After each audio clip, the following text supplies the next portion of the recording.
Now, I want to share a story with you, and this is actually an article that I wrote over the weekend called All Wars Are Bankers' Wars. And I went in, I did a lot of research. It's posted to the front page of whatreallyhappened.com. I understand it's already gone viral. It's being reposted around the web.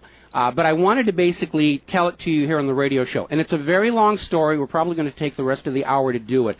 But it's something that you need to understand, that all of these wars and assassinations that we're told are crazed lone nut assassins or weapons of mass destruction or bringing democracy, all of them track back to the private central bankers as the initiating event. And the more you study this, the more you will realize all the wars are wars for the bankers, for the private central bankers. And I know a lot of people are going to have difficulty comprehending this, just how many of these wars we have fought as a nation were fought for no other purpose than to force private central banks onto nations that did not want them. So we're going to have a few examples so you understand why at this particular time in history the United States government is mired in so many wars against so many foreign nations. And there's plenty of precedents for this. Now, going back to the beginning, the United States fought the American Revolution primarily over King George III's Currency Act, which forced the colonists to abandon their own government-issued currencies and conduct business only using printed banknotes borrowed at interest from the Bank of England. If you go back to the writings of Ben Franklin, direct quote, the refusal of King George III to allow the colonies to operate an honest money system which freed the ordinary man from the clutches of the money manipulators was probably the prime cause of the revolution. That's Ben Franklin. Now, our public schools don't teach that because you're not supposed to know that the bankers were really behind the American Revolution. After the Revolution, the United States adopted a revolutionary, radically different economic system in which the government issued its own value-based currency so that private banks couldn't skim the wealth of the people through interest-bearing banknotes. So the American Revolution was fought primarily to free the American people from King George III's Currency Act, which ordered them to conduct all business using printed banknotes borrowed at interest from the Bank of England. So the Bank of England was just, raking in wealth from the labor of the American people in exchange for ink and paper. And that fueled the anger that led to the American Revolution. Your public schools don't spend a lot of time on that, but that was really what it was all about. So the revolution was over, the United States was born, but the private bankers are nothing if not dedicated to their schemes to acquire other people's wealth, and they knew full well how easy it is to corrupt a nation's leaders. Now, just 1 year after Mayor Amschel Rothschild had uttered his infamous, "Let me issue and control the nation's money, and I care not who makes the laws," private bankers succeeded in setting up a new private central bank called the First Bank of the United States, largely through the efforts of the Rothschilds' chief supporter in the United States, Alexander Hamilton. Now, this First Bank of the United States was founded in 1791, and by the end of its 20-year charter, the First Bank of the United States had almost ruined the nation's economy while enriching the bank's owners. As a result, Congress refused to renew the charter and signaled their intention to go back to a state-issued, value-based currency on which the people paid no interest at all to any banker. This resulted in a threat from Nathan Mayer Rothschild against the U.S. government. Quote, "Either the application for renewal of the charter is granted, or the United States will find itself involved in a most disastrous war." End quote. Congress still refused to renew the charter for the First Bank of the United States, whereupon Nathan Mayer Rothschild railed, quote, "Teach those impudent Americans a lesson. Bring them back to colonial status." End quote. Financed by the Rothschild-controlled Bank of England, Britain then launched the War of 1812 to recolonize the United States and force them back into the slavery of the Bank of England's banknotes, or to plunge the United States into so much debt they would be forced to accept a new private central bank. And the plan worked. Even though the United States won the War of 1812, Congress was forced to grant a new charter for yet another private bank, issuing the public currency as loans at interest, the Second Bank of the United States. Once again, private bankers were in control of the nation's money supplied and cared not who made the laws or how many British or American soldiers had to die for it. So once again, the nation was plunged into debt, unemployment, poverty by the predations of the private central bank, and in 1832, Andrew Jackson successfully campaigned for his second term as president under the slogan, "Jackson and no bank." True to his word, Jackson succeeded in blocking the renewal of the charter for the Second Bank of the United States of America. And this was where that famous quote came from Andrew Jackson. Quote, "Gentlemen, I too have been a close observer of the doings of the Bank of the United States. I have had men watching you for a long time, and I am convinced that you've used the funds of the banks to speculate in the breadstuffs of the country. When you won, you divided the profits amongst you, and when you lost, you charged it to the bank. You tell me that if I take the deposits from the bank and annul the charter, I shall ruin 10,000 families. That may be true, gentlemen, but that is your sin. Should I let you go on, you will ruin 50,000 families, and that would be my sin. You are a den of vipers and thieves. I've determined to rout you out, and by the eternal God, I will rout you out. End quote. Andrew Jackson. Shortly after the charter for the Second Bank of the United States expired, there was an assassination attempt on Andrew Jackson, and it failed when both pistols used by the assassin, Richard Lawrence, failed to fire. Later on, Lawrence explained the motive for the assassination by saying that with President Jackson dead, money would be more plenty. So it was an assassination motivated by the interests of the bankers. Now, our public school system is as subservient to the bankers' wishes to keep certain history from you, just as the corporate media is subservient to Monsanto's wishes to keep the dangers of GMOs from you, and the global warming cult's wishes to conceal from you the fact that Earth has actually been cooling for the last 16 years. So it should probably be no surprise that the financial dimension of the Civil War are not well known to the average American. It's portrayed in our history books and our popular media as an internal dispute over slavery, but in fact it was a war with global implications. When the Confederacy seceded from the United States, the bankers once again saw the opportunity for a rich harvest of debt and offered to fund Lincoln's efforts to bring the South back into the Union at 30% interest. Lincoln remarked that he would not free the black man by enslaving the white man to the bankers, and using his authority as president, issued a new government currency, the greenback. This was a direct threat to the wealth and power of the central bankers, who quickly responded. This is a quote from the London Times following Lincoln's issuance of the greenbacks. Quote, "If this mischievous financial policy, which has its origin in North America, shall become indurated down to a fixture, then that government will furnish its own money without cost. It will pay off debts and be without debt. It will have all the money necessary to carry on its commerce. It will become prosperous without precedent in the history of the world. The brains and wealth of all countries will go to North America. That country must be destroyed, or it will destroy every monarchy on the globe."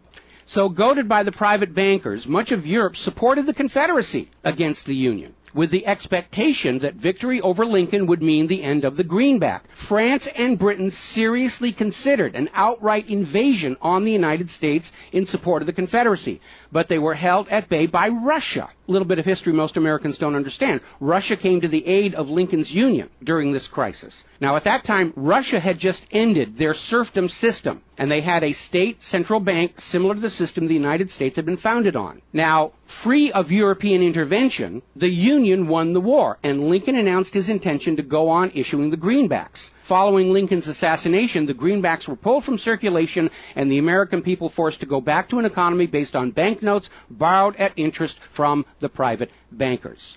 So finally, in 1913, the private central bankers of Europe, in particular the Rothschilds of Great Britain, the Warburgs of Germany, met with their American financial collaborators on Jekyll Island, Georgia, to form a new banking cartel with the express purpose of forming the Third Bank of the United States, with the aim of placing complete control of the United States money supply once again under the control of private bankers. Owing to hostility over the previous banks of the United States, the name of this third bank was changed to the Federal Reserve, in order to grant the new bank a quasi-governmental image. But in fact, it is a privately owned bank. It's no more federal than Federal Express. In fact, last year, the Federal Reserve successfully rebuffed a Freedom of Information lawsuit by Bloomberg News on the grounds that as a private banking corporation, and not actually a part of the U.S. government, the Freedom of Information Act did not apply to the operators of the Federal Reserve. So 1913 proved to be a transformative year for the nation's economy. First, with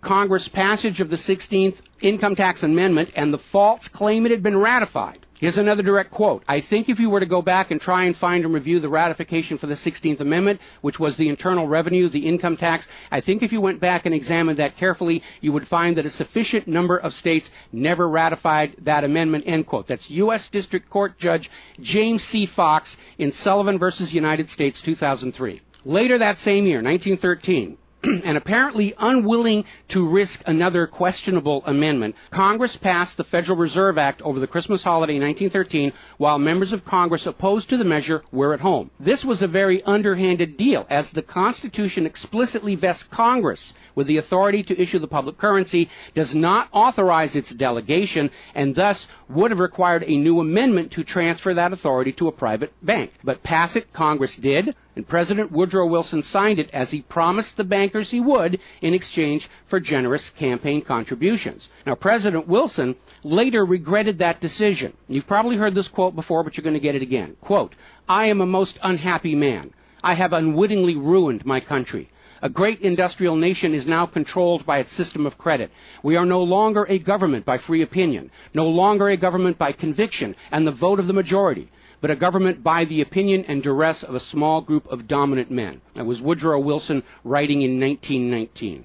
Now, 1 year after the passage of the Federal Reserve Act, World War I started, and it is important to remember that prior to the creation of the Federal Reserve, there was no such thing as a world war. Now, World War I actually started between Austria, Hungary, and Serbia, but quickly shifted to focus on Germany. Why Germany? They didn't start the war. Why was Germany the villain in World War I? Well, the real reason was their industrial capacity was seen as an economic threat to Great Britain. Great Britain's pound was already in decline at the time because too much economic emphasis was on banking and finance, and not enough was on agricultural development, industrial development, and infrastructure. It's very much like the situation we have in the United States right now. All the financial operatives, they want to play the Wall Street games, and other parts of the economy are being neglected. We've lost a great deal of our manufacturing. We're not the agricultural exporter we used to be because everybody's over there at Wall Street playing in that giant open-air casino. Now, pre-war Germany did have a private central bank, but it was under strict control by the German government to keep inflation at reasonable levels and to make sure that all of the German economy was being properly funded, just like Putin did with their central bank about a month ago.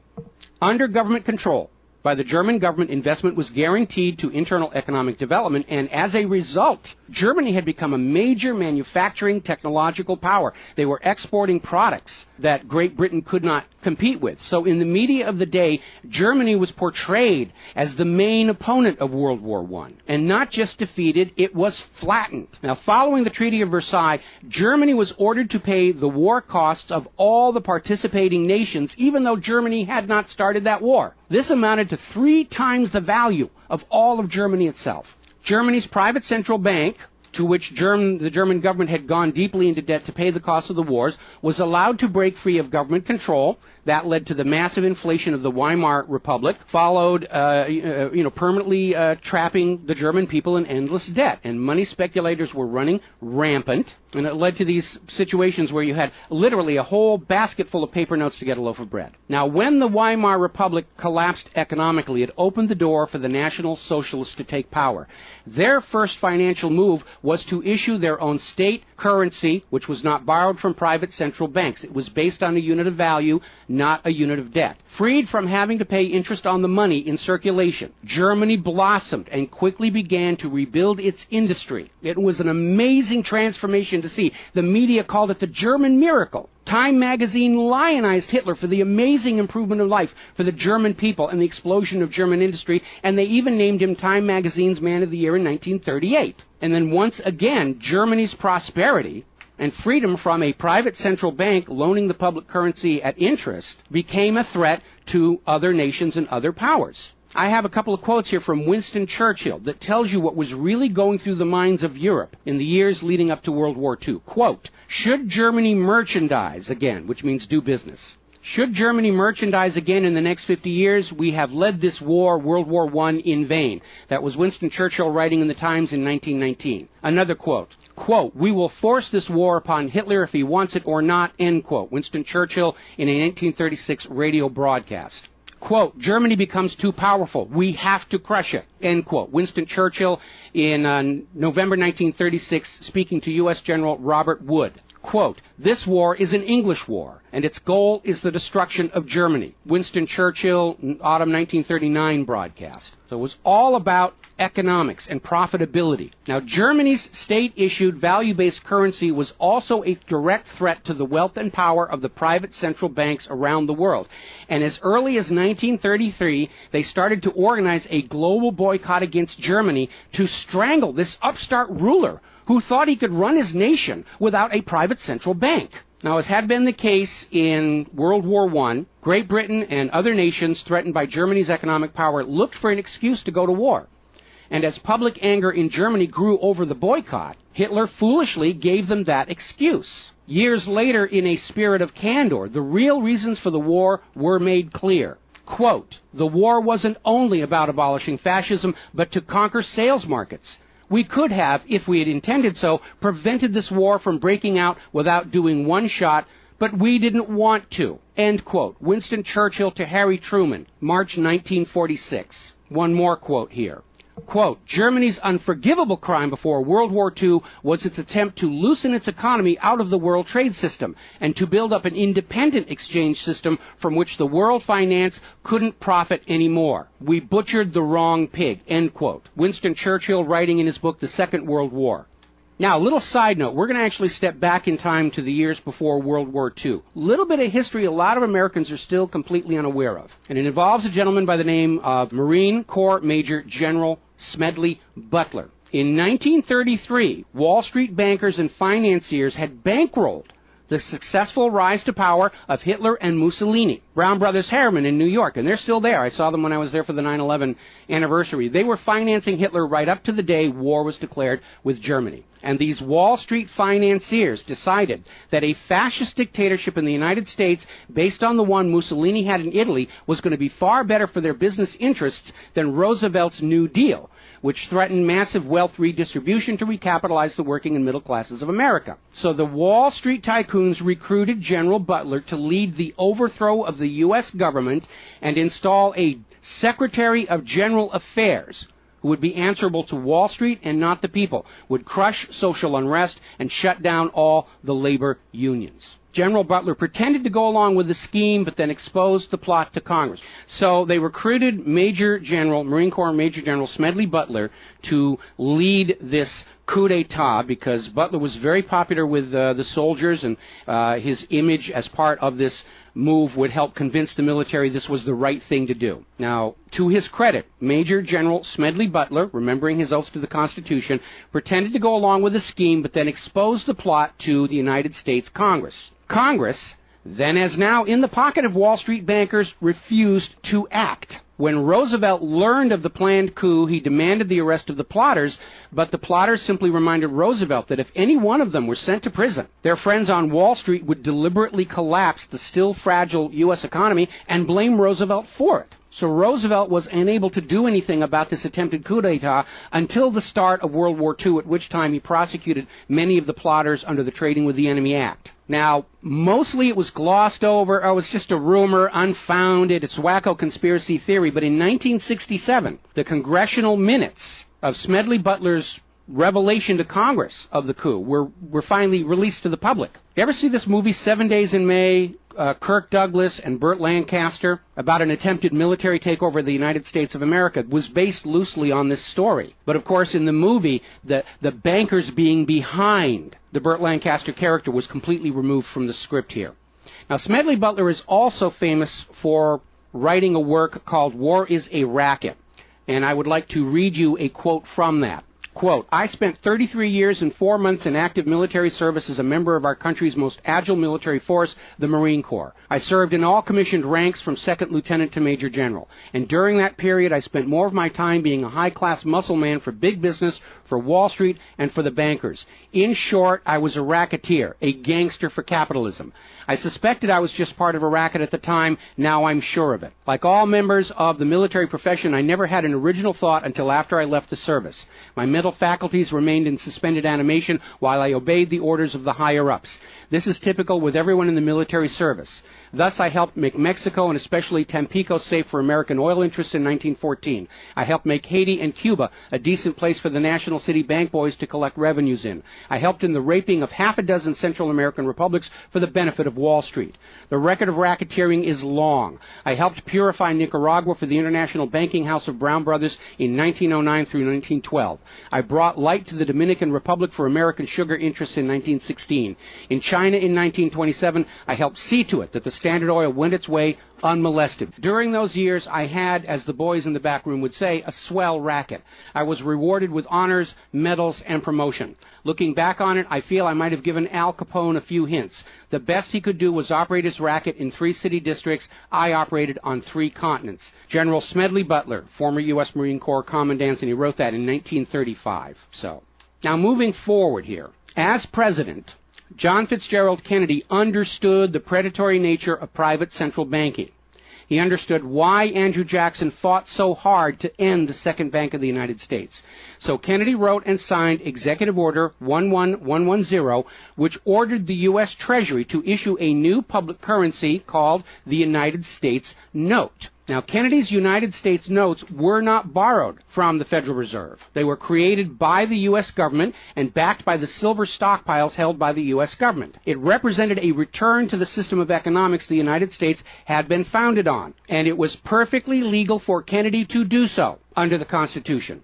All told, some $4.5 billion went into the public circulation, which eroded interest payments to the Federal Reserve and loosened their control over the nation. 5 months after signing Executive Order 11110, John F. Kennedy was assassinated in Dallas, Texas, and the United States notes pulled from circulation and destroyed.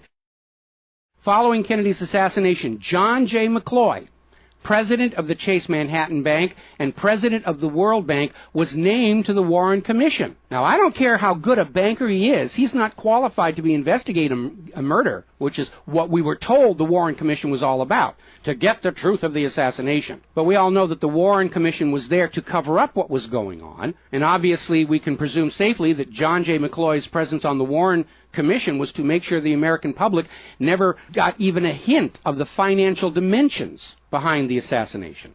So, as we enter the 11th year of what I am certain future history will most certainly describe as World War III, we need to examine the financial dimensions behind all these wars. Why are we here? Why are our children being killed and crippled? Is this another war for the profit of the private central bankers? And the answer is yes.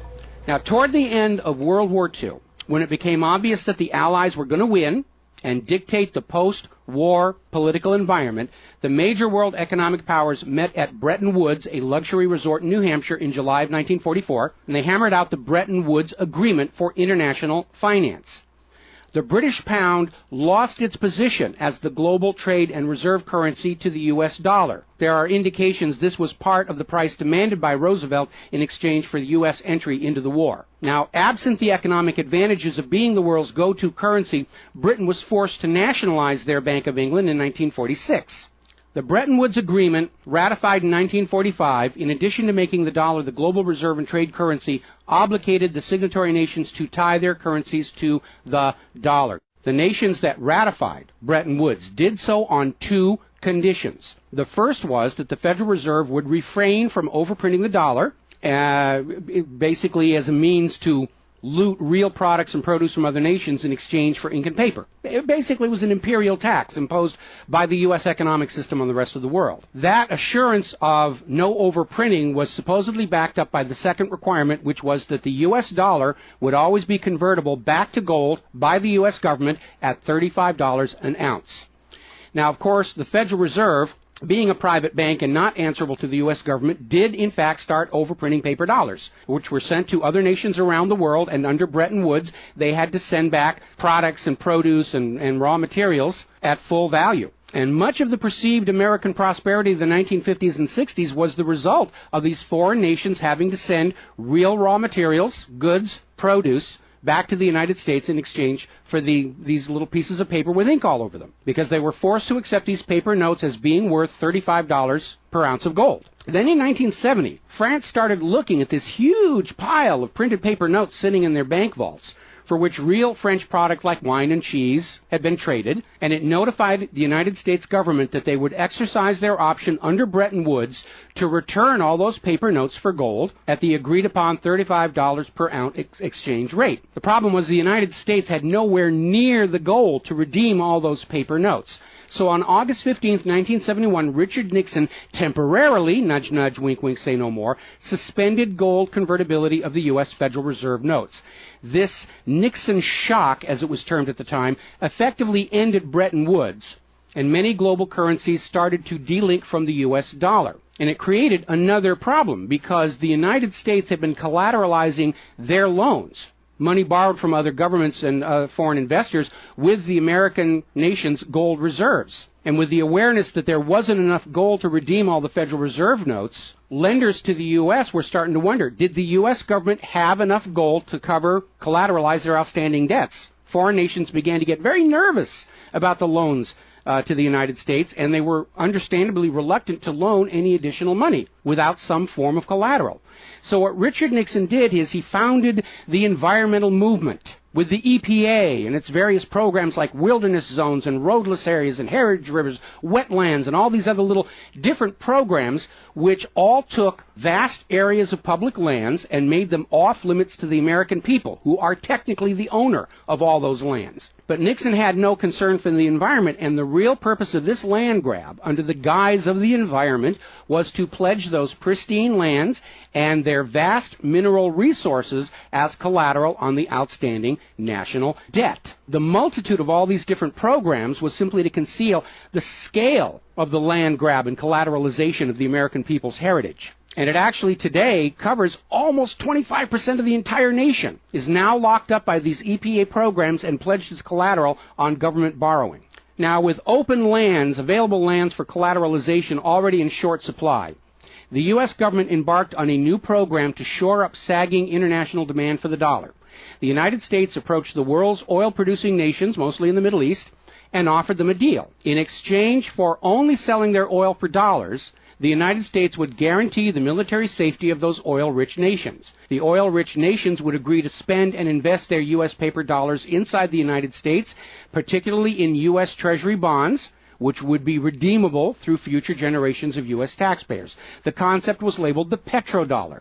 In effect, the United States, no longer able to back the dollar with gold, was now backing it with oil, other people's oil. And that necessity to keep control over those oil nations to prop up the dollar has dominated America's foreign policy in the region ever since. But as America's manufacturing and agriculture has declined, the oil-producing nations faced a dilemma. Like France, they've got piles and piles of these paper notes and treasury bonds piling up in their vaults, and there really wasn't all that much except real estate they wanted to buy from the United States of America. Europe's cars and aircraft were superior and less costly.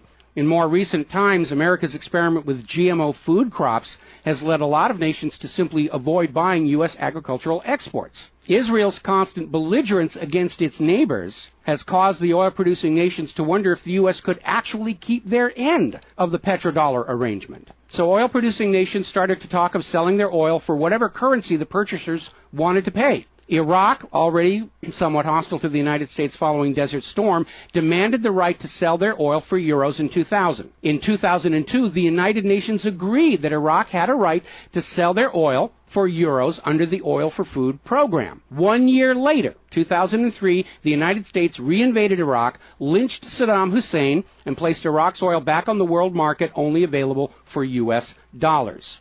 Now, the clear U.S. policy shift following 9/11, away from at least attempting to appear to be an impartial broker of peace in the Mideast to one of unquestioned support for Israel's aggressions, only further eroded confidence in the petrodollar deal, and even more oil-producing nations started openly talking of trading their oil for other global currencies. So over in Libya, Muammar Gaddafi had instituted a state central bank and a value-based trade currency, the gold dinar. Gaddafi then announced that Libya's oil was for sale, but only for the gold dinar. Other African nations, seeing the rise of the gold dinar and the euro, even as the U.S. dollar continued its inflation-driven decline, flocked to the new Libyan currency for trade.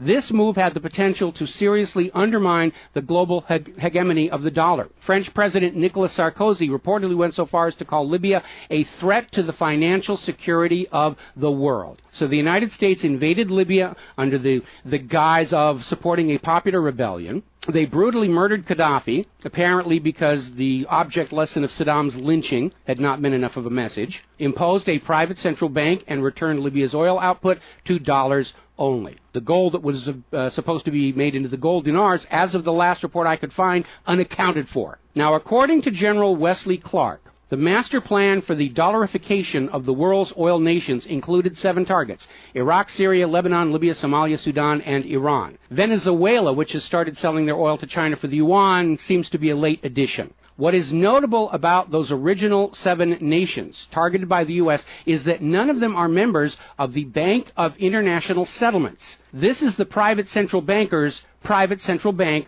located in Switzerland. That meant that those 7 targeted nations were deciding for themselves how to run their nation's economies rather than submitting to the international private central bankers. Now, of course, the bankers' gun sights are on Iran, which dares to have a government central bank and sell their oil for whatever currency they choose. The war agenda for Iran is, as always, to force Iran's oil to be sold only for dollars and to force them to accept a privately owned central bank. Now, you have been raised by a public school system and a media that constantly assures you that the reasons for all these wars and assassinations are many and varied. We're bringing democracy to the conquered lands. We hear that a lot when actually the U.S. hasn't. The usual result of a U.S. overthrow is the imposition of a pro-business, pro-Wall Street, pro-U.S. dictatorship. Good example, the 1953 CIA overthrow of Iran's democratically elected government of Mohammad Mossadegh and the imposition of the Shah. Or the 1973 CIA overthrow of Chile's elected government of President Salvador Allende and the imposition of the dictator Augusto Pinochet. Another one of the excuses we'll get is we have to save the people from a cruel oppressor. That's the one they're using in Syria right now. Revenge for 9/11. That was a big one going into Iraq. And then later on, President Bush was caught on video saying, no, Iraq had nothing to do with 9/11. And behind all of them, that tired, worn-out, catch-all excuse for invasion, weapons of mass destruction. Assassinations are always passed off as crazed lone nuts to obscure the real agenda. And the real agenda of the bankers is very simple. It is enslavement of the people by creation of a false sense of obligation. Now, that obligation is false because the private central banking system by design creates more debt than money with which to pay the debt. There is no way out the way it's set up. It's impossible to escape as long as you're playing by their rules. And you need to understand, private central banking is not science. It is a religion. It's a set of arbitrary rules created to benefit the priesthood, meaning the bankers, and it is supported only because people believe this is the way it's supposed to be.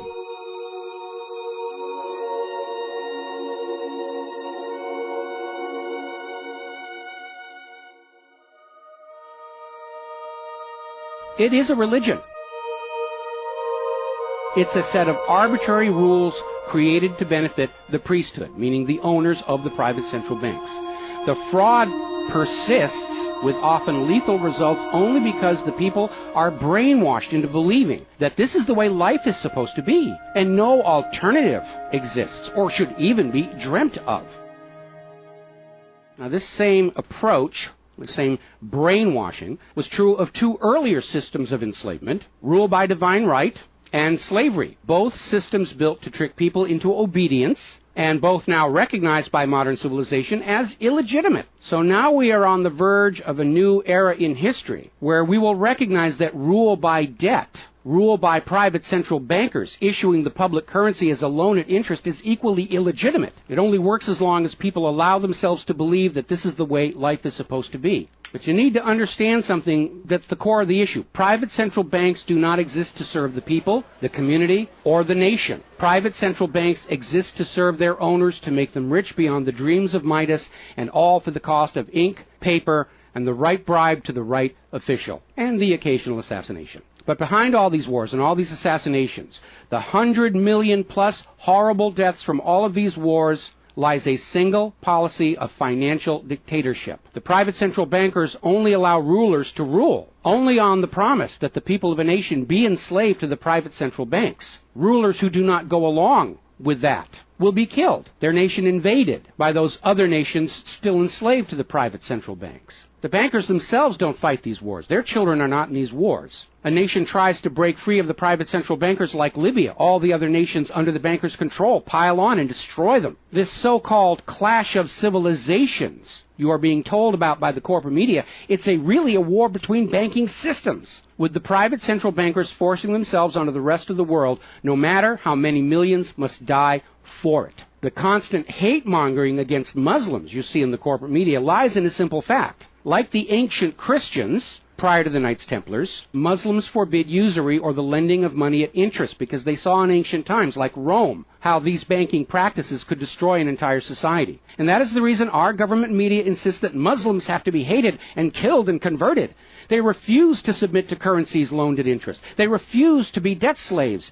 That makes them a threat to the natural order of the world, the new world order of global fascist dictatorship. So, off to war your children must go to spill their blood for the money junkies' gold. We barely survived the last 2 world wars. Now we're going into the third one in the nuclear bioweapon age. That is very dangerous. We have to ask ourselves, are the private central bankers willing to risk incinerating the whole planet to feed their greed? Apparently so. You as parents, as siblings, as spouses, need to ask yourself, do you really want to see your loved ones in uniform, killed and crippled, all for a bank balance sheet? But the whole point of this article, the whole point of what I'm sharing with you today, and this is all history, you can go out and hunt it down for yourself. Behind all the flag waving, behind all the propaganda, behind the crazed lone nut assassins, weapons of mass destruction, all of the modern wars this nation have fought are wars by and for the private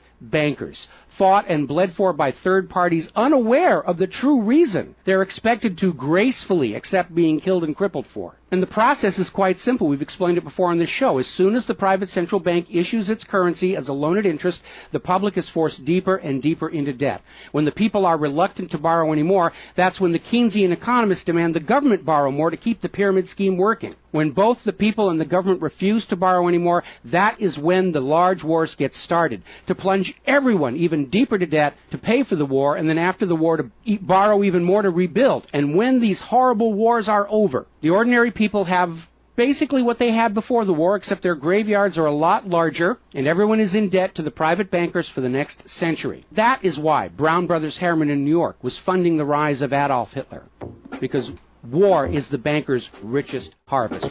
We all need to recognize this is what all these wars have been about.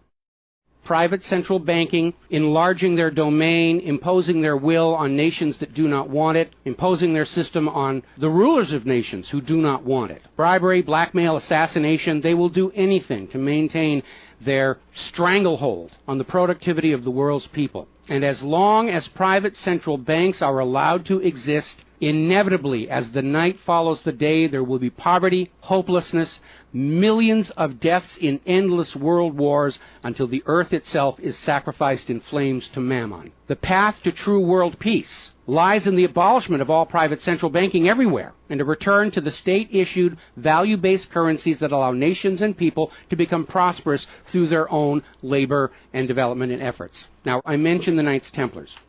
Prior to the Knights Templars, Christianity, like Islam, forbade usury because Christianity, much of Orthodox Christianity, came out of Rome, and they had seen firsthand what debt-based economies do, even to the Roman Empire. They'd seen it firsthand. So they had a ban on usury. And the Knights Templars were able to basically either bribe or blackmail the Pope to get a special dispensation that allowed them to rent money, is what they called it. They didn't call it usury, they called it renting money. A lot of modern predatory banking practices were pioneered by the Knights Templars. And they plunged Europe into hopelessly unpayable debt until finally French King Philip IV, otherwise known as Philip the Fair, did the only solution he could do, because he understood as long as you believed in the rules of the bankers, as long as you played by the rules they created to serve themselves, you are hopelessly trapped. And so Philip thought outside the box, and I know he's demonized for it, but in looking at the history of the Templars, it was his last resort. He sent messages to all of the regions in France, secret orders on the same time, in the same moment, on the same day. All of the Templars were arrested. and their commanderies, which is what they called their banks, were broken into, looking for looted wealth. They didn't find a lot of it. It was a paper empire, just like the Federal Reserve is. It's all based on paper. There's nothing of any real value there. It's all paper notes. And he sent the Templars to prison and execution, except for Scotland and Portugal, where the Pope and King Philip IV really didn't have a lot of control. I think that the governments of the world, looking at the situation, looking how close we are to seeing this current world conflict emerge into a full-blown global thermonuclear war, that maybe they need to start thinking about the wisdom of King Philip the Fair and say it's time to simply grab all these private central bankers all at the same time so they can't simply skedaddle from one nation to another and come back and try the same thing again, as they will inevitably do, because these people are addicts. They're hopelessly addicted to other people's money. It's why we call them money junkies. When we see somebody who's addicted to cocaine or methamphetamine or heroin, and we can easily see how they're destroying their home and community around them. Now we need to look at these money addicts and look at how they're destroying the entire world around them. And it's time for an intervention. It's time for us to become private central banking heretics, to stop believing that this is the way life is supposed to be, because it isn't. It isn't even the way the United States was actually started. And they're trying as hard. Look at the destruction of our nation. We used to be the world's greatest nation. Now the most generous estimate is we're down to number 16 and still falling. And yet, despite the destruction to our nation, its infrastructure, its children, its quality of medical care, the quality of its manufacturing output, we still are compelled somehow to go out and force this same banking system onto the rest of the world at the point of a bayonet. Does that make any sense at all? Not to a rational human being. To a money junkie, yeah, it's perfect. But we're really at a crisis point in history. And the first step to resolving that crisis, to not let it go any further into a potential nuclear war, is to recognize that private central banking, ruled by manufactured illusion of debt, is no more legitimate a system of governance than rule by divine right or rule by slavery. We all need to recognize the true cause of all the pain and suffering and wars. It's not the terrorists, it's not Al-Qaeda. These are just distractions and set pieces put in front of your eyes so you can't see the very clear pattern behind much of modern human history. It's a war of banking systems, with the predatory private central banks seeking to eradicate any nation and any ruler that would dare try and operate their economy outside the control of the private central bankers. That's the real cause for the war. Is it something you're willing to fight and die for, to support these private central bankers? Is it something you're willing to let your sons and daughters and brothers and sisters be blown to bloody bits for, so the money junkies can have their latest fix, just a little tiny bit more gold or a little larger number on the bottom of that brokerage statement, so they can have today's thrill, their fix of money that is bought with the blood of your children? I don't think so. But the time has come to point out what really is the cause of all causes behind all the wars and suffering that our planet is having to endure and our people are having to endure. The common enemy of all humankind are private central banks issuing the public currency as a loan at interest. And as history will show, they will do anything, up to and including global wars, to keep their lock on yours and your children's future economic well-being and productivity. We're not a free society. Media will tell us that we're free, but we're not free. We are slaves. Our slave chains are made of paper, and that paper is the Federal Reserve note. Too few of our leaders have tried to stand up to this system of enslavement, usually with lethal results. But if all the people of the world at the same time stand up and say no more private central banks, it will come crashing down, just as slavery did, just as rule by divine right did, and then we'll be embarking on a new era in human history, where the emphasis on social development is on the people and not on the money junkies.